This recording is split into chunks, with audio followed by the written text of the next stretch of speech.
Damon's new film, 2040, is an innovative feature documentary that explores what the future would look like by the year 2040 if we embrace the best solutions already available to us to improve our planet. Released in April 2019, it has become one of the top 5 grossing documentaries of all time in Australian cinema. And we are looking forward to hearing more about it. So welcome to both Lee and Damon. Thanks for joining us today. Thanks very much, Jacob and Sam. So Damon, great to have you here. I know that lots of people watching will have only maybe watched for the first time 2040 in the last few days, and some may have even watched previously or just read the book. A lot of people have been responding to the book too. So I wanted to start by just asking you where the idea came from. Well, thank you first for having me. Very good to be here. The idea really, it's a number of different points of inspiration for the film. The real one was basically I just felt that we needed to tell a new story about where we were headed and what the future was. That the more I researched about the use of sort of fear-inducing narratives, which we've done with climate in particular, understandably, there are some urgent things we need to do, but the more psychology I read and the more doctors I interviewed really talked about how we only have a capacity for a certain amount, it's called a window of tolerance, where if we keep hearing bad information, we just kind of disengage and switch off.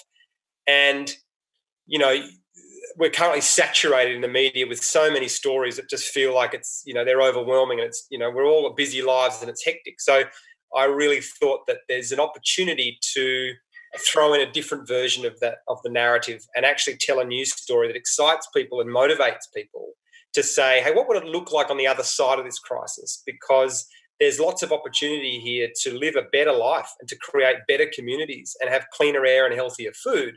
So why don't we try and inspire people instead of scare people into taking action? So that was the main reason. Obviously, I've got a daughter. I've got 2 daughters now, and it's the number one issue in our household, and it's something that I'm very passionate about and became more passionate about it the more I researched and read and started meeting some of these people and was just blown away by how many solutions are out there that we're just not hearing about. And that's because we have a very tightly controlled mainstream media, especially in this country. We're in the top 5 of the most concentrated media landscapes in the world. So we have the gatekeepers of a narrative, and that narrative has an interest in the status quo.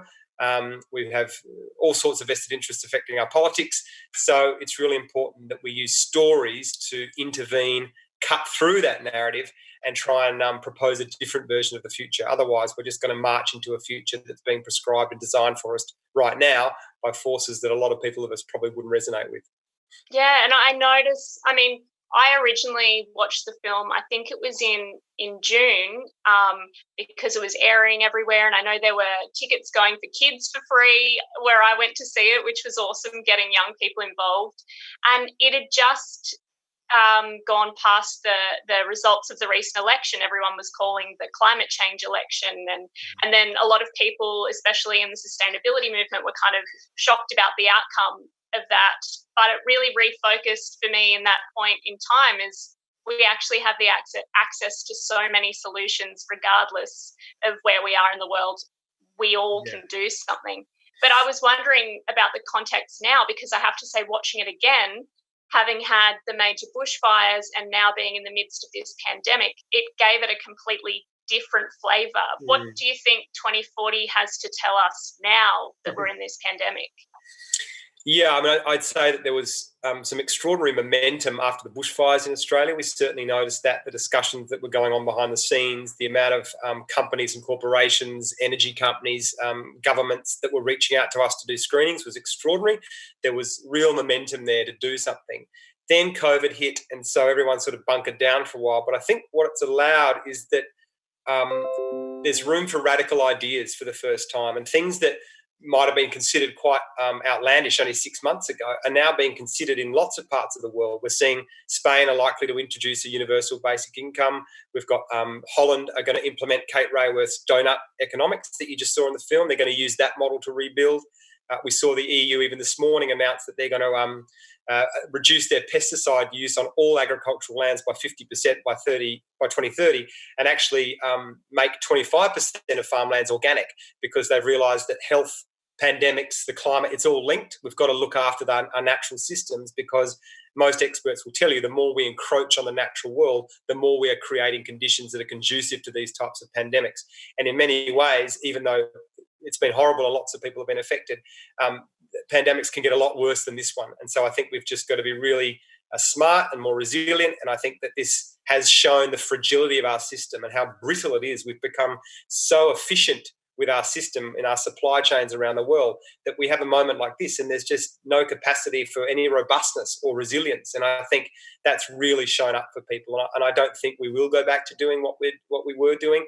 In Australia, it might look very similar, but I know from the conversations we've been having and the councils we've been privy to, that there's definitely a shift, and we're going to see a very different world emerging from this. And we have an opportunity to rebuild, but in a very smart way, with cleaner energy, which is cheaper now than any other energy, even gas, even though our federal government is saying something different. The renewable energy plus storage is cheaper now than gas. So I think some of these ideas they're proposing aren't going to get through. We're seeing all the states do incredible things in terms of renewable energy. They're moving much faster than the federal government.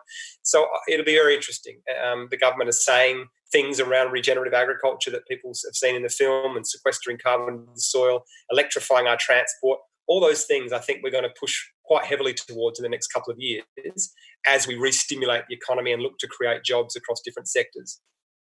Yeah, and it's really struck me in Australia actually being reminded of the power of the documentary, because I feel like it almost seemed like the documentary was seen as a certain thing in a box and it kind of went out of fashion. And now you see audiences that were kind of stereotyped, like millennials like me, are watching lots of docu-series on Netflix and even documentary series coming out on YouTube. Yeah. And then people messing with the narrative of what a documentary is. So obviously War on Waste is one example in Australia that led to a big movement of people making changes individually and politically. But also I noticed that 2040 had that kind of, the book and the movement and the campaign kind of built around it. Did the film and that evolve together, or did one follow the other, or how did that work?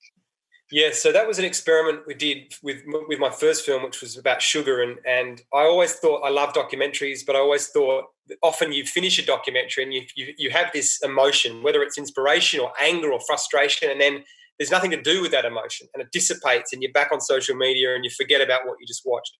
So I think it was really important to create places for people to go in that moment as soon as the film's finished, that they can take action, continue on this feeling that they had and act on it. So in Sugar, we created a platform. There was an app. There was all sorts of materials and recipes. And I really got to see the power of film, really, and to see that impact and see how it penetrated the school curriculum. We did screenings like in the UK for their government with Jamie Oliver. They implemented a sugary drinks tax off the back of that screening. Same in New Zealand, we did when they banned sugary drinks in their hospitals. So I just thought there's a really interesting model here in terms of, really active content. It's not passive content. It's got some grunt behind it. So with 2040, we designed that platform right from the beginning and worked simultaneously with different organisations to build this place where people could go after they'd seen the film, and there's a button there that says activate your plan. And we teamed up with 50 different organisations. We ask you some questions about what you resonated with in the film, what your passions are, what your interests, how much time you have, if you've got any money to give, whatever it might be. And then we give you 6 or 7 things that you can do right there and then. And it's just been wonderful to see the response to that. So for example, the seaweed solution that's in the film, we set up a crowdfunder and raised $700,000 through people's $10 or $15 donations. We're now building the first platform in Australia in Storm Bay in Tasmania with the University of Tasmania, just because people saw the film and followed it through and took action. And there's actions to help farmers transition to regen ag. We've had 970,000 kids across the country use our curriculum materials because teachers straight away went and downloaded the materials, which is 25,000 teachers. You can mentor a girl online. We equity crowdfunded the microgrid for Australia. So just giving people things to do when we all feel so hopeless. And again, this comes back to this narrative that if we keep banging people over the head, we keep inducing fear, we keep telling them how bad and shit it's going to be, they retreat. and they don't move forward and respond because it's too hard and it's too overwhelming. But if we can start being strategic with giving people active things to get on with and do, people are ready. They want to do something. They just don't know what to do. So there's been a great learning there, and we just want to continue with that because the film really is a tiny part of a much bigger ecosystem that we're building. Yeah, and I definitely see more of a conversation happening in documentary producers and factual content producers about where their personal ethics are when it comes to making an environmental film and things like that. And obviously at the top of that film, you kind of put out, hey, the carbon emissions from this have actually been offset and things like that to try and practice what you produce, I suppose. I did have a couple of film-related questions here. One person has asked, what's the biggest hurdle you faced in terms of funding for the film? And another similarly asked a question, for a documentary, this film had quite a large budget. How did you decide what to spend money on? So these are kind of money questions. Maybe they're filmmakers, I'm guessing. But, what do you say to that?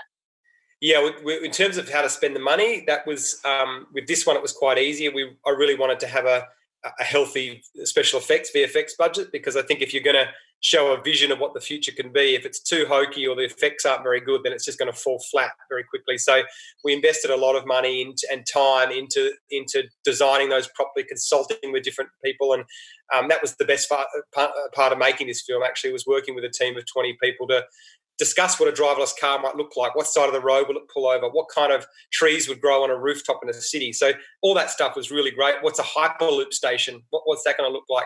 That was the joy of making this film, and I feel we're very lucky to be able to put the money into that. The funding model is interesting. There's no set way to do it. Sugar's probably a better example where I hadn't made a film before. No one really knew if I could make a film or not.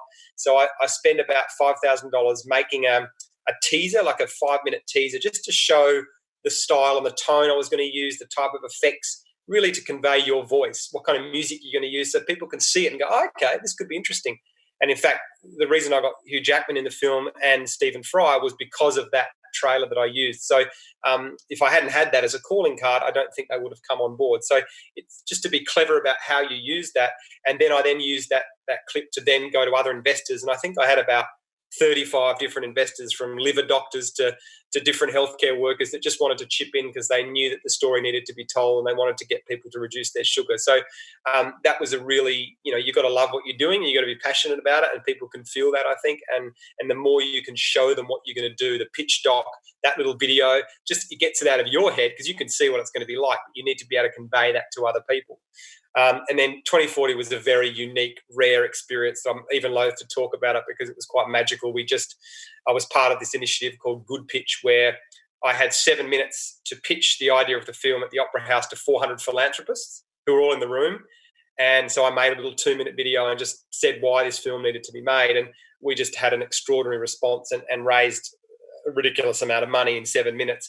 Had people come up to the microphone saying, I've got 3 daughters, please make this film, I'll give you $150,000. And it was like people were screaming and crying. It was like an episode of Oprah Winfrey.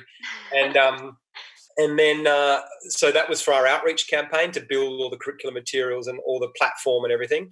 And then a couple of people that were in that room reached out to me in the days following and said, look, I want to invest in this and give you some money. So that was raised in about 4 days, that budget, which is very, very rare and doesn't happen. But I think they'd seen what we'd done with Sugar. There was proof of concept.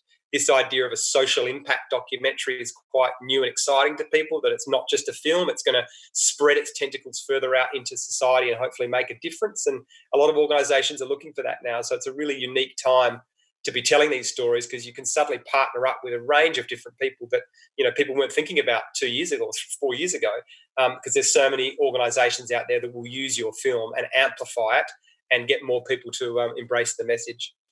Yeah. I actually was having a think about that Sugar film, and this one you obviously are tackling big and controversial topics, but through your personal experience, I suppose, because you did kind of the experiment on your own body in one case, and the other was very much, thinking about yourself as a father and what future you want to see for your daughter. Are you wanting to go on with those sorts of films, picking different topics and thinking about and going through them in a personal way, or is that just one way you want to tell stories? Well, someone has just asked me to do a film about psilocybin, and I'm kind of excited about doing that one if I did the same experience. But no, I don't know. I in a way I compromised a little bit. Both Sugar and 2040, I very much knew the audience. I knew it was going to be kids and grandmas. It was like a whole experience. So I guess I've probably sacrificed a lot of my ego there in terms of some of the style and the tone and the sophistication that I probably would like to do. I simplified it all and really embraced the daggy elements of myself to make it really broad and accessible, because I think these ideas need to get out to as wide an audience as possible. So I am more excited about sort of making some more adult sort of sophisticated stuff moving forward. I've got a couple of things I'm working on there, and it's lovely even just to do in terms of the design process and the VFX to really use some interesting things that are out there now and tell a story in a really clever way. I do love that. So yeah, I'm not sure that I'll do the guinea pig type film anymore. We'll see. It does seem like a drastic thing to do to your body as well. Yeah, I wouldn't have done the Sugar film if I'd known what I know now. There's no way. I think my naivety helped that film. That was just a really dumb thing to do, but it did help some people, and my body's fine now. But yeah, we'll see. I think I really like the idea of just playing with the form a little bit and not making sort of reverential, dry documentaries, which a lot of them are out there. I like to play with it a bit and think about different ways to tell the story. So yeah, we'll see what happens. So you were saying that a lot of your audience were kids. What have you learnt from kids actually along the way, whether they're the kids that you met during filming or since when you've been screening it? Look, that's been the best part of doing both these films, is to see the reaction from school groups and kids, and that's what gives me hope, because we're arming them with tools that we didn't get. Well, I didn't get when I was at school, and how passionate and articulate and clear some of these kids can be, especially around climate stuff and what's going on in the world. It just gives me so much hope. And you know, we get so many things sent to us every week from students that have made their own mini microgrids, or they want to design this hoodie in seaweed fabric, or just because we've planted the idea, you know, that there's something they can do about these problems, and they want to know what they are, and they'll move forward and activate their own creativity, which is really wonderful. And we took the film to the UN Climate Action Summit last September and showed it to, they actually mapped it around the walls of the UN General Assembly and showed it to some world leaders, which is just crazy experience. It was the same day where Greta came out and said, "How dare you," to the world, like we were sitting 30 meters from her. But that was we did a screening for all the youth delegates there, and that was, there's about 100 of them there from different countries, Kenya and Denmark and whatnot, and just to hear them and their take on things. And a lot of them are young girls, and a lot of them are so passionate about this that I just feel they're not going to stop until they get change. And they're so driven and they're so clear in their thought process that I think I've got to keep supporting them, and storytellers have got to keep offering them solutions and encourage them and say there are things we can do. Yes, it's urgent. We've got to sound the fire alarm, but we've also got to show people where the exits are. And there's so many things that we can do. So those narratives have to run together. We need the urgency, but we also need to show people what they can do. Yeah, and you mentioned girls, actually. That was obviously one of the solutions that you talked about in the film was empowering girls and women, particularly through education and through family planning and reproductive services and health. So I do notice this whenever I see things about School Strike for Climate or youth representatives in the UN, an overrepresentation actually of girls. And in sustainability NGOs, I just see women as far as the eye can see. What do you think it is about girls and women that makes them so much at the forefront of a lot of these movements? Oh, gee whiz. I mean, going from myself as a 16-year-old, I was just interested in riding my bike, playing video games and eating bunny bananas. I think girls were always so smart and intimidating at that age, so I think a lot of them have already the nous and the understanding. I mean, that's a broad generalisation. But I also think that, again, while we're making broad generalisations, that there's something about a feminine approach to the world that is more nurturing and understanding. And I think of Kate Raworth's Donut Economics and how beautiful that is as saying we can have all this flourishing and do these beautiful things, but let's put some boundaries in so that we don't destroy ourselves or destroy our fabric of society. So I think that's a lot softer and a more feminine approach than I think, largely speaking, men can be more destructive and like, let's conquer and get it done and not consider all the holistic elements of something. So I think more than ever, if we're going to redesign a system and have a regenerative approach, it needs to really be led by women and also Indigenous knowledge. I think it's a beautiful opportunity we have to change the system like that. What are some of the things that you wish you'd put in the film? Because obviously, you know, I'm sitting there probably not the target audience as someone who's already sold and already part of the movement, but sitting there going, oh, like there are so many different things. You've covered so much ground, but also you've had to, as any storyteller, make decisions about what's in and what's not. What are some of the things you just wish you could have put in there that you weren't able to? Yeah, that was the toughest part of the film. And the first cut was 3.5 hours long. So the film ended up being an hour and a half.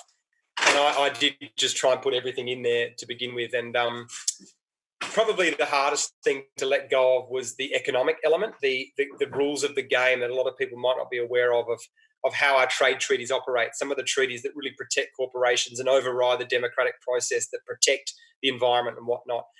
Some of the rules that allow corporations to sort of really dominate in other areas, tax havens, all these things that are blocking us from actually making progress. I had about 50 minutes of that in there, and it felt like a different film. And when we did the test screenings, especially the younger audiences, they were just gone in that period. They were just like, what is this? You've changed tack too heavily. So we have released some of that on our different platforms on YouTube and on our but that was probably the tough part. Also probably the fashion stuff. I think a report came out recently that now fast fashion contributes about 10% of global emissions, which is just extraordinary. So there's estimates coming through that maybe 6 or 7 fast fashion garments you can do a year, but any more than that, you're really contributing to the problem. So I would have liked to explore the resource element a bit more. But again, you have to make these decisions. And I ultimately wanted it to feel aspirational. I had a lot more in there about the tactics of the fossil fuel industry, what they've done over the last 30 years and how cleverly they've told their story and some of their tactics, but that all got squished down to only a few minutes. So, I'll still tell those stories in other ways moving forward because I think it's important for people to know. But I wanted this film to be aspirational and to feel hopeful and have people come away going, right, we can do this. And it's almost a Trojan horse that then if you want to learn more, you can. And that's certainly what's happened. We've had screenings at all the banks and, like I said, governments, energy companies. They never would have seen the film if it was a sort of ranty, lefty, anti-capitalist kind of agenda. So I think sometimes we have to be really strategic with how we tell our stories, not be too antagonistic, talk about it from a human approach, meet people where they're at, then we give ourselves the space and opportunity to have the deeper conversation. Yeah, absolutely. So I'm just looking at a couple more of the questions that I've had here. You talked about tools available to children today. If you could have one tool available to you as a child, what would it have been?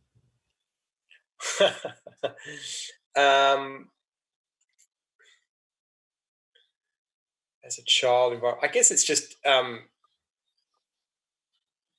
around environment. I guess it's tricky to answer that because there wasn't the pressing issue when I was growing up. There wasn't that concern. It was really kind of, I was sort of child of the 80s, which was that anything goes and it was freedom and we can keep doing whatever we want. But it's funny, I always had a nagging feeling, even though I remember 10 or 11, that this is going to end soon. Like we can't keep living like this. We can't have 6 PowerPoints in our room or we can't have all these materials. Something was resonating in me that wasn't right. So I think if I had any, as a child, I would just say trust yourself more. That would have been my thing. Listen to your own inner radar because it does actually know, even though your brain talks you out of it sometimes.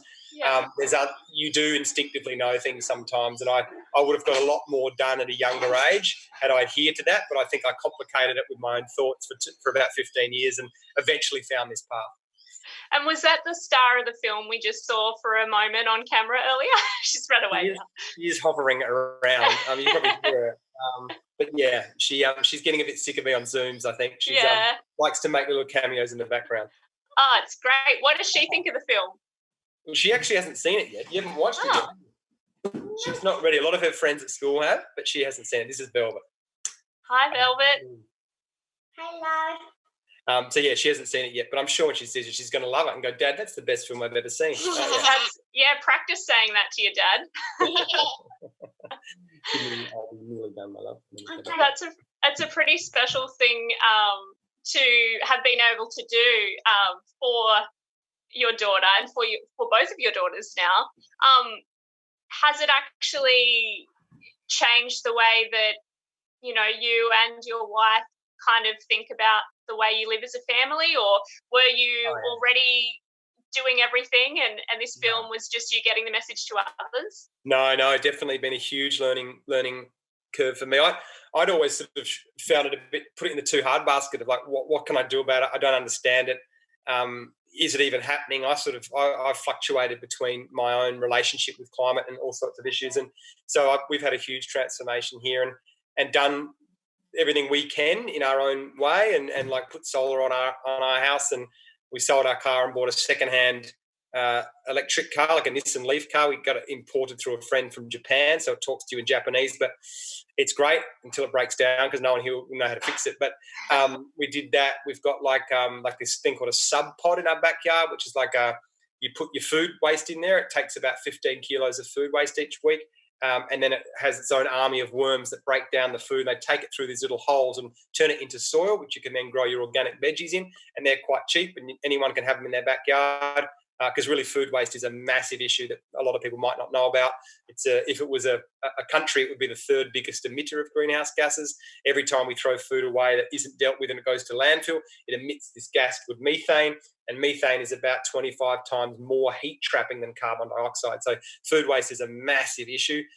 So we've dealt with that there, and then we've sort of planted a lot of food around our garden now, especially during COVID. We sort of really did ramp that up in terms of veggies and whatnot. So and just really careful with how we choose our food. We're lucky that we've got some markets near where we live, so we sort of have got to know our local farmers, and we know that we're eating in the best possible food in the healthiest soil that we can. So you all do what you can given your circumstances.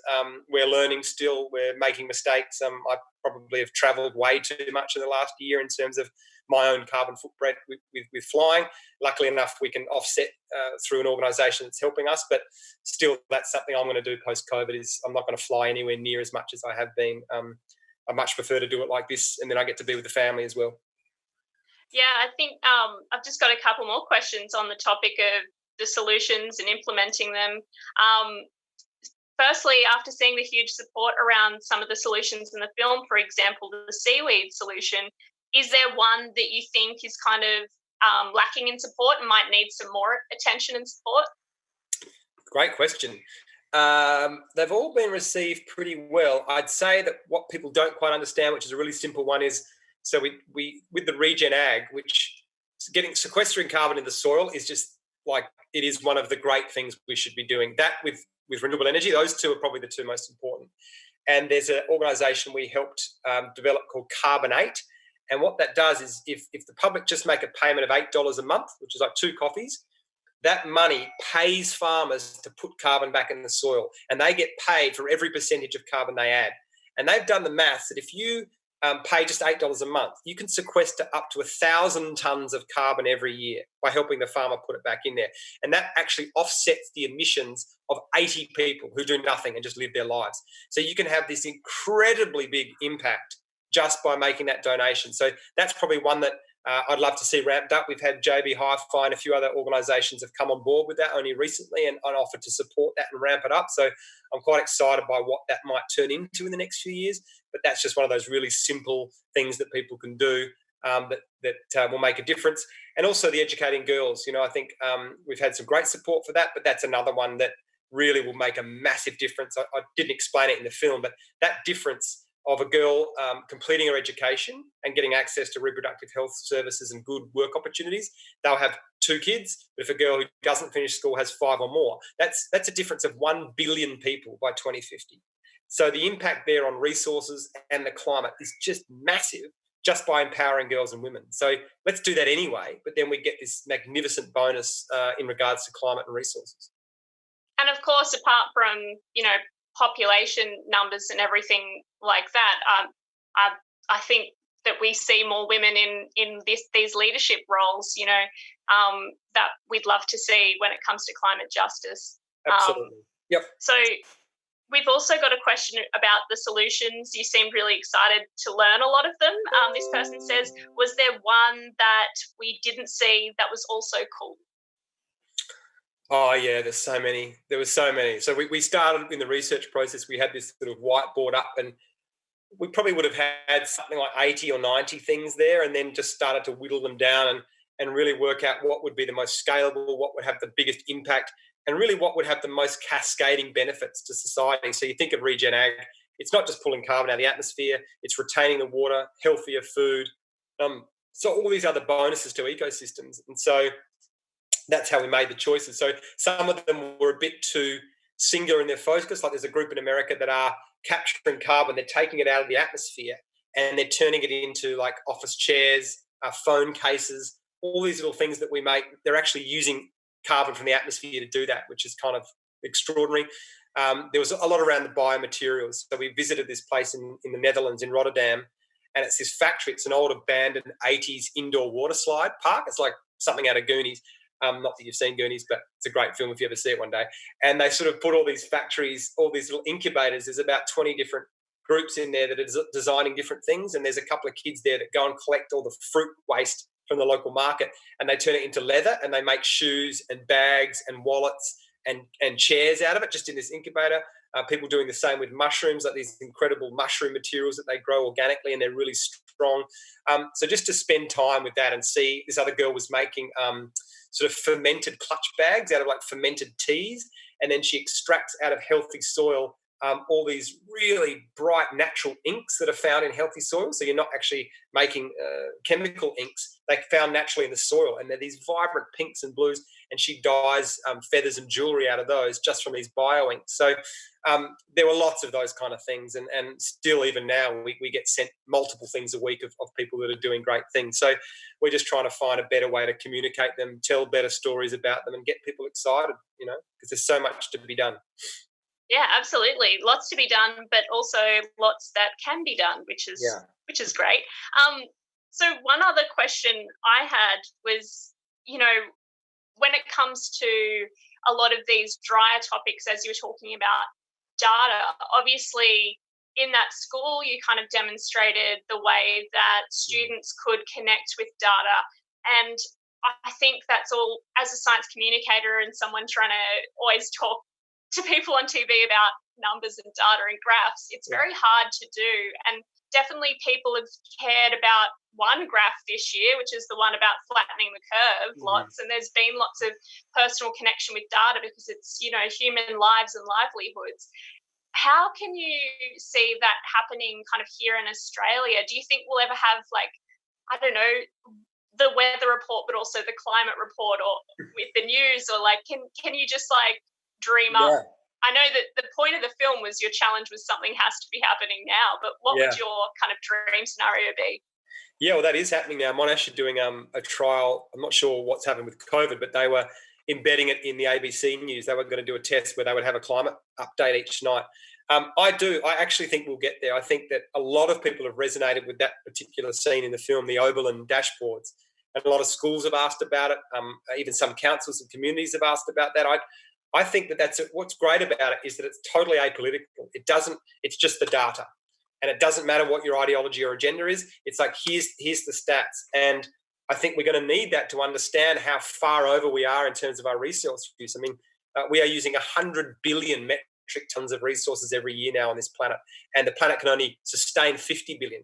And because we're growing at 3% each year, we're going to double the economy nearly every 20 years. So that's going to wipe out most living systems. So maybe we'll get to a point where we're actually showing the resources that each town or community or region is using, so we can understand where those boundaries are, so we're not tipping over and destroying ourselves. Whether that'll happen the next 2 decades, I'm not sure, but I think there's an interesting opportunity there. And I also think, as you know, that sometimes we can fall into traps of thinking that the next graph is going to be the one that convinces people. And we try and say, but look at this stat. And we forget that when we didn't evolve to do that. We've evolved to tell stories and to be moved. So we've got to get more storytellers and activists and poets and songwriters to help distill and break down some of that science and translate it into a language that culture can understand and be passionate about. And whether that is a song or a poem, to stir people and move them in their heart rather than just saying, hey, here's more stats. And I think understandably our scientists have relied on that for a long time, but we've got to be more strategic now because it isn't working. And we've got to now excite and move people at a heart level. Yeah, one of my favourite things that I learnt during studying science communication was the fact that telling people more facts doesn't change their mind. Do you think that I behave in accordance with that fact when I'm like arguing with a family member about something? No, which just goes to prove, ironically, that it's true. That's right. And I think that's, again, this is why, let's tell people about how exciting their lives can be and how much better off their community can be if they make these changes. Like everyone gets scared when it's the unknown and they don't know what to do and they get a bit, recluse and they back down. Whereas if we tell stories about how much better it's going to be, and it can be, it's not like we're making stuff up. We've still got to be factual in the way and use data to tell our stories. But I just think, we've got so much data now. People are so overwhelmed with stories and with content and information that we've just got to be a bit smarter with how we communicate, as you well know.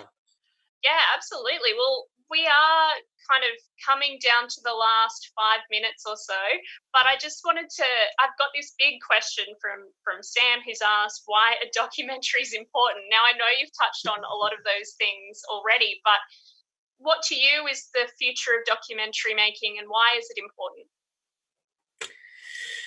Well, yeah, it's stories, isn't it? It's narrative. And I'd say that right now we're in a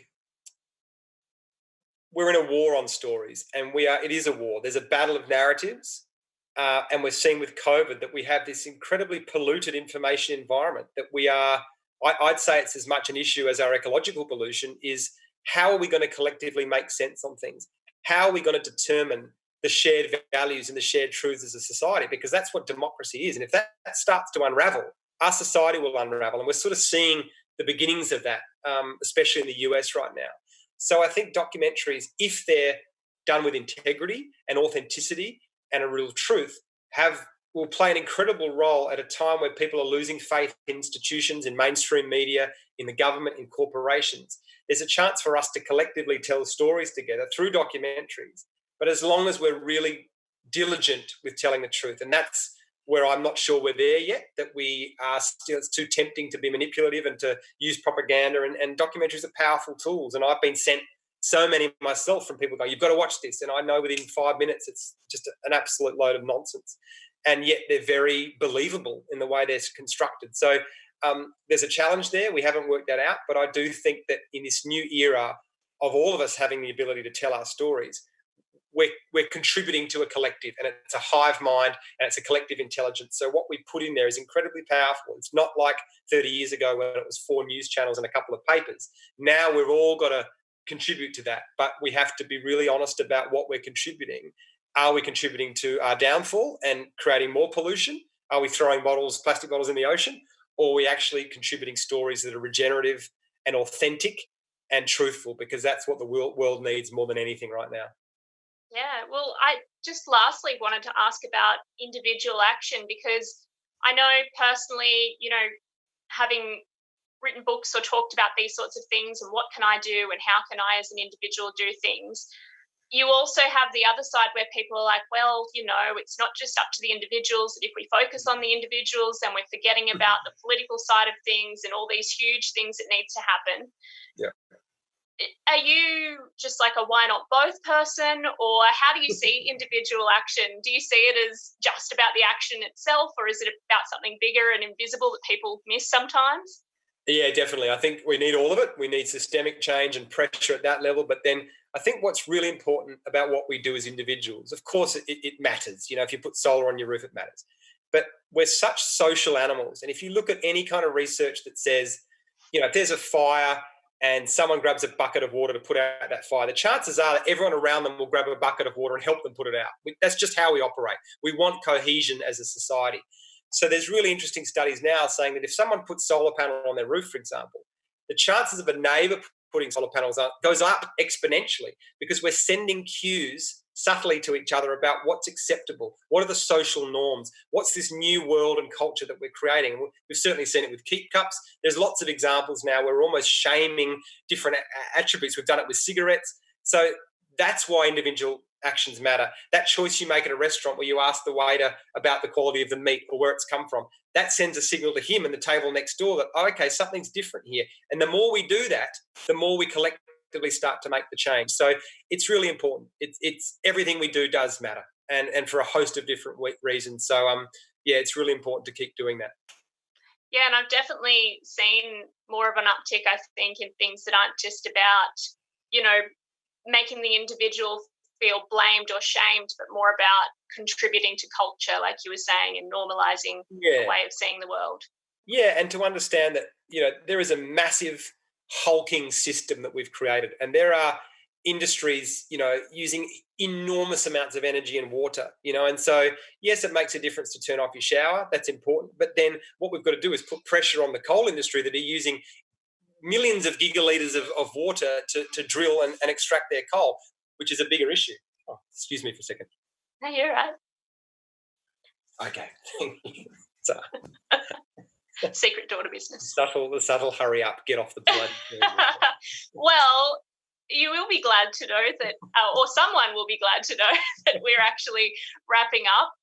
Thanks so much for joining us, and thanks to everyone who wrote in questions. It's been a great chat. Great to hear your thoughts.